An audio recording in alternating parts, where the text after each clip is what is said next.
Today, we will try to explore the family history in which young Severus grew up. Perhaps we can lift the heavy curtain that hides the secrets of the strict potions master's soul. What lessons did he learn as a child, and how deeply did his parents' troubled relationship shape his fate? Take your toys and sweets and turn the time turner back half a century. We are traveling to Spinner's End, where a lonely young wizard is already waiting for us. It was Severus Snape's past that allowed the Chosen One to change his view of the professor. This moment becomes one of the most important signs of Harry's growing maturity. After what he sees in the pensieve, Harry does not simply feel sympathy for Snape, he truly understands him. He even begins to see himself in the Slytherin. Harry once thought he wanted to be taken away and sent home, yet he realized he was already home. Hogwarts was his first and best home, just as it was for Tom Riddle and for Snape, three boys who lacked real family warmth and found belonging within its walls. However, it must be said that in his emotional state, the young man went a little too far. Although Severus's family life was complicated and far from happy, he did have a family. Joanne Rowling has a remarkable gift for creating a vivid and recognizable image with only a few careful details. Throughout all 7 books, the subject of Severus's childhood and youth appears only twice, yet those brief glimpses are powerful. We see it during the occlumency lessons with Harry, and later when Harry enters the memories of the already deceased professor during the final battle. These scenes seem like only scattered fragments about the residents of Spinner's End, yet they give us rich material for reflection. Even small details can reveal deep truths. Snape is one of the most complex and striking characters created by Joanne Rowling, embodying the dual nature of our world. He combines openly unpleasant qualities with actions that inspire deep respect. Through him, the author shows how a human soul can remain a battlefield between good and evil from birth until the final breath. His life is a constant struggle between darkness and light. The first childhood scene we witness, through Harry's accidental look into the pensieve, shows a thin, pale woman shrinking back as a sharp-nosed man shouts at her. In the corner, a small, black-haired boy cries quietly. For most readers, this scene immediately suggests domestic violence. The husband appears to be a cruel tyrant who humiliates and frightens his weak and defenseless wife. We instinctively feel sympathy for poor Eileen and begin to hate Tobias. In the fan community, Tobias Snape has long been described as a violent alcoholic. Yet in the books, there is not a single direct mention that Snape Sr. abused alcohol. This popular interpretation ignores one very important detail. Tobias Snape is a muggle, not a wizard born to non-magical parents, but a completely non-magical person. Meanwhile, Severus's mother, Eileen, is a pure-blood witch. A non-magical person standing next to a wizard is like someone unarmed standing beside someone with a powerful weapon. Physical strength or gender matters very little when magic is involved. Remember how the entire respectable Dursley family was terrified of one small boy as soon as he held a magic wand in his hand? It is therefore difficult to understand how, in the case of Eileen, an adult witch, a non-magical man could fully dominate her. Some fans compare the mother of the future head of Slytherin to another witch who married a non-magical man, Merope Gaunt. However, this comparison is deeply flawed. Merope lived in a crumbling shack with a cruel father and an unstable brother. She herself showed clear signs of degeneration caused by generations of close family marriages. Her situation was shaped by fear, isolation, and psychological weakness. Eileen's circumstances were very different, which makes the story of Severus's family far more complex than it first appears. She is described as a broken and socially isolated person who had never seen anything beyond her miserable shack. In contrast, we do have some information about Eileen Prince's life before she met Mr. Snape Sr. Harry notices a faded photograph of a thin and rather plain-looking girl of about 15, with heavy eyebrows and a long, pale face. She appears unhappy and withdrawn. The caption under the photograph reads, "Eileen Prince, captain of the Hogwarts Gobstones team." This tells us that she studied at Hogwarts, which already makes her background very different from that of the marginalized Gaunt family. In addition, the nickname Half-Blood Prince, which Severus chose for himself during his school years, strongly suggests that the Prince family was most likely a pure-blood wizarding family. Although their name is not included among the Sacred 28, a proud Slytherin student would hardly refer to his mother's lineage if it carried no status at all. It is worth noting that the Potter family is also not included on that list, yet they later turned out to be descendants of the Peverell family itself. This detail reminds us that official lists do not always reflect true heritage or importance. blood status in the wizarding world is often more complicated than it appears at first glance. It seems that mother and son shared similar temperaments. According to Harry's impression, the girl was not considered beautiful and may have struggled with low self-esteem, which could have made her distant and not very open. However, she cannot be described as a complete outcast. Gobstones may not be as popular as Quidditch, but being a team captain clearly requires authority and respect. This suggests that she had a social circle, even if she was not a school celebrity.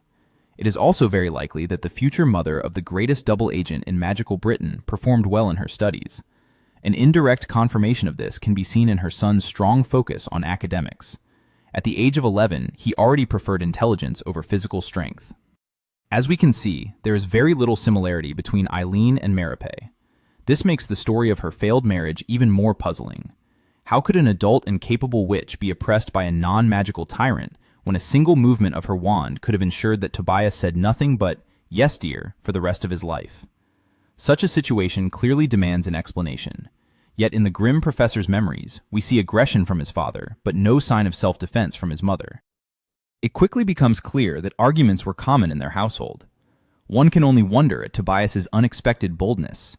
Or perhaps there were additional circumstances that we do not yet understand. Let us first follow the simplest path and consider a more ordinary explanation. We rarely pay much attention to the romantic side of the Harry Potter story, so let us take a closer look here. We should try to imagine how their relationship might have begun, keeping in mind the closed nature of the magical world. This likely means that Eileen entered Tobias's world, since it would have been far less probable for him to enter hers. Their meeting may have been accidental, at a time when young Eileen had some reason to be in the non-magical world. Based on her description, it is possible that she was the first to notice the non-magical young man, and took the initiative in continuing their acquaintance. If she had shown no interest, he might have searched for her for the rest of his life and found nothing. It is quite unusual that a Slytherin student seemed free from the ancient prejudices of her house. Perhaps the man from whom Severus would inherit his famous nose appeared charming to her at first. It is unlikely that Tobias shouted at her or behaved rudely when they first met. He may have made jokes or even offered her a compliment. As for Snape Sr. himself, we know even less about him than about his wife. However, the poverty of their later family life suggests that Tobias probably had only a modest education and an ordinary, unremarkable job. This rough young man from the industrial suburbs may have seemed exciting to a pureblood witch precisely because he was so different from her own world. It is possible that a more suitable match had been planned for Eileen, but for some reason she did not wish to marry him. A simple, cheerful, and easygoing young man might have felt like fresh air to her. In the end, she may have fallen in love not so much with the real man, but with an idealized image she created in her imagination. She allowed herself a moment of emotional weakness, and one step led to another. The relationship deepened, and it eventually resulted in marriage. It is even possible that the arrival of young Severus hastened that decision. Soon after the wedding, both husband and wife saw their illusions fall apart. Living under the same roof, Eileen finally understood what kind of man she had married. Tobias, instead of receiving a ticket to a brighter and more successful life, found himself with a witch who was poorly adapted to non-magical society. This meant he had to support not only her, but soon their child, who also turned out to be a wizard. This raises an important question. Why did the marriage last so long, and why did it continue in the form we later see in Severus's memories? There are two possible explanations, both based on the idea that mother and son were similar in character. First of all, there is a clear emotional bond between them. Severus strives to enter the same house at Hogwarts as his mother. Even though being a half-blood student in Slytherin would not be easy, he proudly uses her maiden name as his chosen nickname. With his sharp mind, he could have invented any impressive name for himself, yet he chose to honor his mother instead. We also know that, deep in his heart, he carried a secret that shaped his final choices in life, because he was capable not only of obsessive love, but of loving once and forever. From this point of view, the first explanation for Eileen's long and unhappy marriage is simple. Like her son, she may have been the kind of person who loved only once in her lifetime, no matter the circumstances. She could have held on to the hope that one day everything would improve. It is the familiar story of a girl who rarely received attention, and therefore turned the man she loved into the hero of her own private fairy tale. Of course, while she was in love, she likely hid the truth about her magical nature from Tobias. After the wedding, he was suddenly faced with a reality he had never expected. Perhaps he even considered doing what Tom Riddle Sr. once did and abandoning his wife. Yet something may have stopped him. Eileen's intense devotion could have been strong enough to overcome the pure-blood values she had been raised with. She may have forgiven Tobias for his rudeness, his poverty, and even his lies. But she could not forgive the idea of being abandoned. That might have been the one thing she refused to accept. It is easy to imagine a serious confrontation between the newlyweds, where Tobias expressed anger and disappointment. Eileen may have begged and pleaded desperately. In a moment of extreme emotion, she might even have said something like, "If you leave me, I will destroy everything." Perhaps she emphasized her words with a burst of uncontrolled magic, shattering plates or throwing objects across the room. The important point is that Tobias may have realized he was trapped. His wife could continue loving him and believing that one day he would recognize her devotion. But it is almost impossible to love someone when you feel forced to stay. Fear may have replaced whatever affection he once had. Tobias could have understood that Eileen would endure almost anything as long as he did not leave her. However, if he truly tried to walk away, her despair might turn into something dangerous. Even if her threats were spoken in a moment of emotional weakness, he might not have wanted to test how serious she was. As a result, he remained, but his feelings gradually turned cold. Over time, seeing that Eileen did not resist him, Tobias may have begun losing his temper more often. His anger could have given him a bitter sense of control. Meanwhile, Eileen herself might not have fully understood the real situation. She could have convinced herself that, deep inside, her husband still loved her, but simply had a difficult nature. In this way, Tobias began to see his wife as a heavy burden he could not escape. Eileen, though deeply unhappy, might not have been able to imagine life without him. There is also another possible explanation, similar to the story of another Hogwarts professor, Minerva McGonagall. In her family, her father only discovered his wife's magical abilities when their daughter grew older and began to show accidental magic. In some families, even when trust between husband and wife grows cold, it does not damage the children.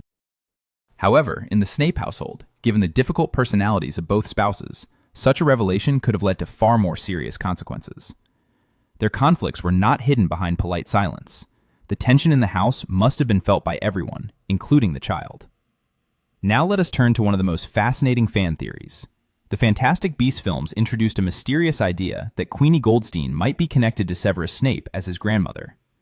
In the basic version of this theory, Queenie, who is a skilled legilimens, shares certain traits with another powerful legilimens, Severus.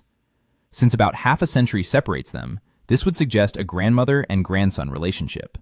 At first glance, this theory may seem weak. However, additional details make it more intriguing. In the third Fantastic Beasts film, Ezra Miller appears as Credence with long dark hair and dressed in black, and the character Aurelius Dumbledore strongly resembles Snape in appearance. We are also shown a warm and emotional connection between Credence and Queenie in Gellert Grindelwald's camp. Queenie's surname, Goldstein, can be translated as Gold Stone, while her first name means queen. Snape's mother carried the surname Prince, and the daughter of a queen is, of course, a princess. This parallel feels almost too symbolic to ignore. For fans who enjoy hidden meanings, it appears to be more than a coincidence. The theory continues by suggesting that Queenie eventually resumes her relationship with Jacob Kowalski. At the same time, an unexpected child from Credence could complicate the situation. The kind and trusting Jacob might never have known the full truth. Through a chain of simple manipulations, a young girl named Eileen could have ended up in an orphanage. There, she might have met a non-magical boy, perhaps someone like Tobias Snape. From that point, the story could unfold exactly as we have already described. Of course, this remains only a theory, but it adds an interesting layer to the Snape family history. Now let us shift our focus back to Severus himself. What was it like for a child to grow up in such a family? A young child is unlikely to fully understand why his father shows anger toward his mother. At the same time, he would not see his mother as someone capable of defending herself. The residents of Spinner's End lived a closed and isolated life. During his early years, little Severus seems to have had only one true friend, Lily Evans. Apart from Lily, he most likely communicated mainly with his mother. For Eileen, it was also difficult to adapt to the non-magical world, and she apparently had no close friends. This is indirectly confirmed by Petunia's words when she says to Lily, "You are that Snape boy. They live down by the river," in a tone that clearly suggests disapproval. The Snape family did not appear to inspire sympathy among their neighbors.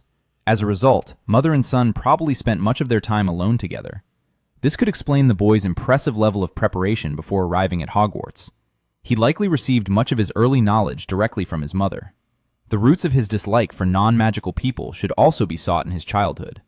The first non-magical person in Severus's life was his father, a harsh man who shouted at his mother and tried to dominate her. The child saw only how his mother attempted to please his father, felt her pain, and heard her crying. In his mind, an image formed of an unhappy and oppressed witch suffering under a cruel, non-magical tyrant. He did not realize that Eileen was perfectly capable of protecting herself if she had chosen to do so. Instead, she had chosen to remain with Tobias. As time passed, Severus's childhood fear of his father became deeply rooted in his subconscious. This fear influenced the formation of his entire worldview. As he grew older, his understanding of the world naturally expanded. He began to hear unkind comments about his mother, not only from his father, but also from other non-magical people. Each remark likely strengthened his sense of resentment and isolation. These early impressions would later shape many of the choices he made in life. It is hard for a child to understand why others dislike his mother when she seems perfect to him. Severus needed an explanation, and he found one that made sense in his young mind. If none of the non-magical people liked his mother, then he decided he would not like them either. In this way, his loyalty to her became a quiet rebellion against the world around them. It is even possible that Severus almost accepted being rejected by the neighborhood children and by Petunia's cold attitude. The hostility of non-magical people strengthened the bond between him and his mother. It highlighted their difference and made them feel unique, set apart from others. Their isolation became something that united them. As he grew older, Severus began to understand that his mother's marriage had lowered her status in the wizarding world. For many witches and wizards, such a sacrifice would have seemed unreasonable, especially considering the constant tension between his parents. Severus was drawn to everything magical with fascination and pride. At the same time, he looked down on the non-magical world, believing that his mother had been deceived and had lost something precious. However, blind and obsessive love is not the only explanation for Eileen Prince remaining in an unhappy marriage for so many years. Another possible reason becomes clearer when we look again at her son's personality. The half-blood prince possessed not only deep loyalty, but also intense pride. We see this clearly on the worst day of his life, the day Lily Evans died. Even when he had lost the will to live and no longer cared about his own future, Severus still protected the secrets of his heart. In his conversation with Albus Dumbledore, he refuses to expose his deepest feelings. His pride remains intact, even when everything else has been taken from him. It is possible that the same stubborn pride kept his mother in a marriage that brought her neither happiness nor peace. It seems that Eileen's relatives did not take part in her life or in the life of her child. The situation may have been made even more painful by another factor. Eileen could have been the last heir of the Prince family line. Her parents likely expected her to marry a wizard of respectable blood. To marry a non-magical man would have required her to leave home defiantly, perhaps even with public scandal. One can imagine gossip in the Daily Prophet and harsh predictions about her miserable future. Later, as the proud Mrs. Snape, she might have realized that her relatives had been correct in some ways. The problem was not her husband's origin, but his character. Yet where could she go, especially if she was already pregnant or holding a small child in her arms?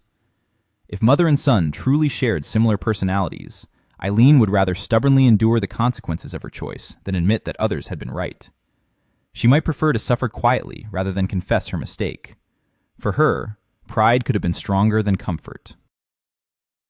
Some may argue that she could have worked and supported herself and her son. However, there is no mention of magical nurseries or childcare facilities. Without such help, even a witch would struggle to rebuild her life alone. Returning to independence would not have been simple.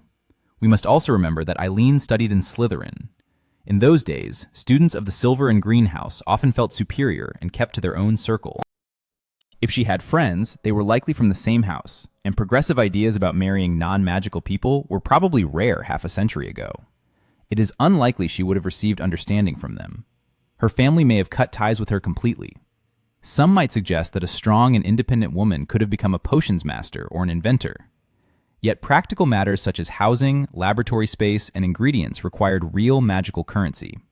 Such things cannot simply be created from nothing. Tobias might have allowed her to leave, but without money or support, she would have struggled to survive. She faced a painful choice: Either endure her husband or return humbly to her relatives and beg for help not only for herself, but also for her child. In either case, she would likely face judgment and humiliation. Throughout most of the story, Severus appears indifferent to what others think of him. Yet his earlier plea, "Nobody must know," reveals his deepest insecurity. It mattered greatly to him how he was perceived. In a small enclosed wizarding community, where news spreads quickly, reputation is everything. If Eileen had returned to the magical world, divorced and with a half-blood child, rumors would have spread instantly. Could a woman with such strong pride allow her personal failure to become public knowledge? For many people, living with someone like Tobias would not be the better choice. But for someone as painfully proud as her son, the answer might be different. Wizards tend to live traditional lives. They marry young, and wives often focus on raising children and caring for the household. We are shown almost no divorced characters, with the possible exception of Sybil Trelawney. It is reasonable to assume that half a century ago, attitudes were even more conservative, and divorce was widely condemned, even in the non-magical world. Therefore, Eileen might have faced criticism not only from pure-blood traditionalists, but also from those who were otherwise tolerant of non-magical people. Imagine Severus in her place, and consider how he would have reacted to such public shame. The question remains, if Eileen understood the true nature of her husband, why did she not control him with magic? The Imperious Curse can likely be dismissed immediately. If nothing else, her love for her son would have prevented her from risking imprisonment in Azkaban. She could not afford to leave her child without a mother. Even in despair, some lines could not be crossed. The effect of a love potion does not last long, and a high-quality potion is expensive. Using it constantly would have been financially impossible. Tobias might also have been suspicious of any cup of tea offered by his witch wife. Over time, he could have learned enough about magical law to understand that she could not seriously harm him without consequences. Most importantly, Tobias likely understood how difficult it would be for Eileen to return to the magical world. He knew that she depended on him, and he could use the threat of leaving as his own weapon. It is also possible that her disappointment and emotional stress weakened her magical abilities, much like what later happened to Nymphadora Tonks. Even a non-magical man living with her might have noticed that her spells no longer worked properly or failed altogether. Although Eileen Snape's situation invites sympathy in both possible scenarios, she cannot be seen as a complete victim, at least not only a victim of Tobias. In the beginning, she possessed far greater power than he did. The roots of her unhappiness may have lain within herself, in her poor judgment of character, her pride, or some other deeply personal reason. Still, she cannot be freed from responsibility for the kind of home in which her son grew up. In the original text, there are no direct descriptions of cruelty between father and son. Many fan theories are based on comparisons with ordinary life, and often ignore the magical element. In the memory scene, we only witness adults arguing, and a child who is naturally upset by their conflict. We do not see aggression directed specifically at him. This does not mean that domestic conflict is being justified. It simply reminds us that this is a literary work whose strength lies in the depth and complexity of its characters. At the same time, another detail stands out. It is less dramatic, but perhaps even more frightening. Complete indifference, and that indifference seems mutual. Let us recall the dialogue between young Lily and Severus. Lily asks, "How are things at your house?" He frowns slightly and answers, "Fine. They are not arguing anymore." Then he quickly corrects himself, saying that they are still arguing, while absent-mindedly tearing leaves in his hands. He adds that it will not matter much longer, because he will soon leave. He mentions that his father does not like magic and does not like much of anything at all.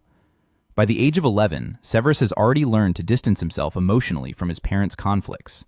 His thoughts are focused on leaving home rather than repairing it. If Severus was perceptive even as a child, he likely saw his father clearly. The idea of going away to school fills him with relief rather than anxiety. He shows no visible concern for leaving his mother alone. When a child truly believes that a loved one is in danger, the thought of being separated for many months would usually bring fear, yet Severus shows none. To him, his parents' arguments are unpleasant but ordinary. They are part of daily life, not signs of immediate threat. They create in him only a desire to escape. It is even possible that some of their arguments were about his departure to Hogwarts. If Tobias disliked magic, he may have preferred that his son study mathematics and ordinary subjects instead. Saying that he does not like much does not necessarily mean he was incapable of love. It may simply mean that he did not share his son's interests. There were no common points of connection between them. For Severus, his father existed mainly as someone who made his mother unhappy. At a very young age, he drew a firm line between himself and Tobias. In his mind, his father stood on the same side as all other non-magical people. That separation became permanent. Tobias himself may simply have lacked the ability to communicate with his son. He could sense the boy's distance and understood that Severus belonged to a world closed to him. The child's existence tied him even more tightly to a wife he no longer loved. This likely deepened his resentment. Even as a boy, Severus had a talent for expressing his thoughts with a single, cold glance. Tobias probably sensed that his son considered himself superior. Seeing the close bond between mother and child may have pushed him further into indifference. Over time, father and son drifted apart. Tobias likely imagined ordinary ways of bonding with his son, playing ball, teaching him practical skills, or taking him to work. Such activities would have interested Severus less than the dust on a windowsill. The boy preferred books, especially magical ones. To his father, this interest may have seemed strange or even abnormal. Because those books were magical in nature, Tobias could not connect with his son through them. Eventually, he may have decided that the boy was entirely his mother's responsibility. A working-class man from a London suburb in the 1970s might have believed that raising children was mainly a woman's duty. With each passing year, the distance between father and son grew wider. As adults, they may have become little more than strangers who felt discomfort in each other's presence. It is unlikely that Tobias understood how deeply his behavior shaped his son's worldview. As Severus matured, he probably reduced contact with his father almost completely. Most of the potions master's later life likely remained unknown to Tobias. By the time of the events of the 6th book, the house in Spinner's End belongs entirely to Severus. This suggests that both his parents had already passed away. They may have died naturally after years of quiet dissatisfaction. Yet other possibilities cannot be ruled out. Unlike Tobias, Eileen had more opportunities to hear about her son's adult life. Did she approve of his connection to the Dark Lord and his ideas of supremacy? Perhaps she even felt a strange comfort in being seen as a victim in her son's eyes. Over time, she may have begun to question whether remaining in her marriage had been worth it. Her son was grown and no longer needed her daily care. It was also clear that he would not miss his father deeply. Eileen's painful love might have slowly transformed into bitterness. In a moment of final resolve, she could have chosen to end her cold marriage in a radical way. On the other hand, the rise of Lord Voldemort might have filled her with hope that the wizarding world would soon change. Perhaps she considered extreme action, even if she rejected ideas of blood purity and felt horror at her son joining the Death Eaters. With a sharp mind and life experience, she would have understood that blood alone does not define a person. Watching her gifted son choose a path of hatred instead of a respected profession must have felt like a personal disaster. When a mother feels she has lost her child, she may search desperately for the cause. She might have blamed her husband's indifference and harshness for creating the emotional ground in which dark ideas took root. Unable to change her adult son's choices, she could at least seek revenge.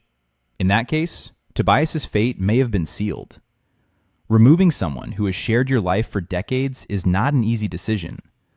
Yet Eileen had already shown the courage to defy her family and change her destiny once before. To understand her character, we must once again look at her son. Severus was capable of loving with his whole heart, but he was equally capable of deep and lasting hatred. What is your opinion of the Snape family? Is it possible that the relationship between Eileen and Tobias was not entirely tragic, and that Severus, through his own pain, may have slightly exaggerated their conflicts?